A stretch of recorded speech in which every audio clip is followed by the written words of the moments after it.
میرے بارے میں سنا ہے میں کون ہوں؟ پتہ لگا لینا ذرا علاقے میں.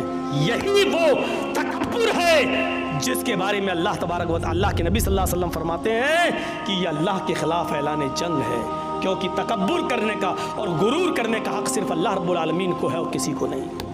اور کوئی آدمی اگر یہ کہتا ہے کہ جا پہلے پتہ لگا میں کون ہوں، تو ابھی پہچان نہیں رہا مجھے صحیح سے، اس کا مطلب یہ ہے کہ وہ اللہ کے مقابلے میں اپنے آپ کو کھڑا کر رہا ہے. العز ازاری والکبریاء ردائی فمن نازعنی فی کل واحد منہما فقد عذبتہ عذابا شدیدا. یہ ہے مسلم شریف کی حدیث کے الفاظ. اللہ کے نبی نے فرمایا کہ اللہ فرماتا ہے العز ازاری، عزت میری لنگی ہے، والکبریاء ردائی، تکبر جتانا اور کبریائی یہ میری چادر ہے.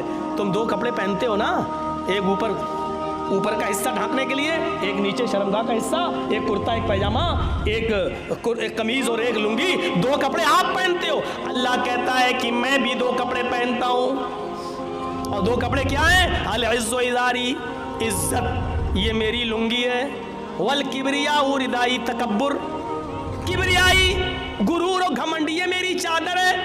لنگی اور چادر یعنی عزت و تکبر یہ دو کپڑے میرے بھی ہیں. اگر کسی اور نے اپنے آپ کو عزیز بننے کی کوشش کی اور متکبر بننے کی کوشش کی، گھمنڈ و غرور جتانے کی کوشش کی، اپنے آپ کو بڑا بننے کی کوشش کی، فمن نازعنی فی کل واحد منہما، ان دونوں میرے کپڑوں میں سے کوئی ایک کپڑا مجھ سے چھیننے کی کوشش کی، فقد عذبتہ عذابا شدیدا، ہم اس کو ایسا عذاب دیں گے جو اس کے دماغ نے سوچا نہیں ہوگا، اس کے ذہن نے، اس کے دماغ نے سوچا بھی نہیں ہوگا، اس کی آنکھوں نے دیکھا بھی نہیں ہوگا. شدید عذاب، سخت عذاب ہم دیں گے اس کو قیامت کے دن. اللہ کے رسول نے گھمنڈی لوگوں کے بارے میں کیا کہہ دیا؟ جس کے اندر تھوڑا سا گھمنڈ آ جائے، بہت زیادہ نہیں، سرکار ہے میری، میں گاؤں کا مکھیا ہوں، سرپنچ ہوں، میرا کوئی کچھ نہیں کر سکتا، یہ جہاں سے پیدا ہو جائے گا. یو پی میں لکھیم پور کھیری میں کیا ہوا؟ اس لڑکے نے جو گاڑی چڑھائی کسانوں کے اوپر، اس کے دل میں یہی تو تھا کہ میں تو منتری کا بیٹا ہوں، میرا کون کیا کرے گا.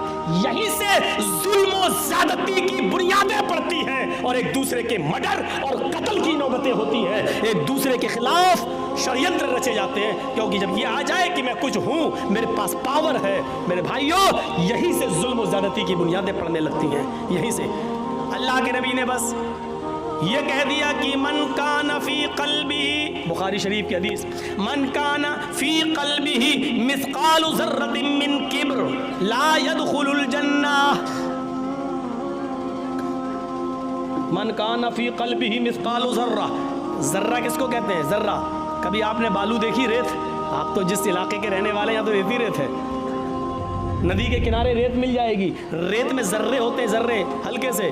میں اس کی مثال دے دیتا ہوں، چلیے چیونٹی کا سر، چیونٹی کا سر کتنا بڑا ہوتا ہے؟ اب آپ تصور کر لیجیے، چیونٹے کا نہیں، چیونٹا تو بہت بڑا سر رکھتا ہے، چیونٹی کا سر یہ ذرہ کہلاتا ہے. ذرہ اتنا بڑا ہوتا ہے. اللہ کے نبی نے فرمایا من کان فی قلبہ مثقال ذرۃ من کبر، چیونٹی کے سر کے برابر، سرسوں کے دانے کے برابر، رائی کے دانے کے برابر بھی اگر کسی انسان کے دل میں تکبر آ جائے، گھمنڈ آ جائے، لا يدخل الجنہ، ایسا آدمی جنت کے اندر داخل نہیں ہوگا.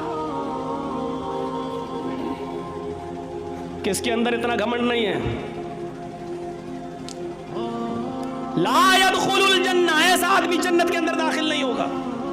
گھمنڈ اور تکبر کرنے کا حق صرف اللہ رب العالمین کو ہے.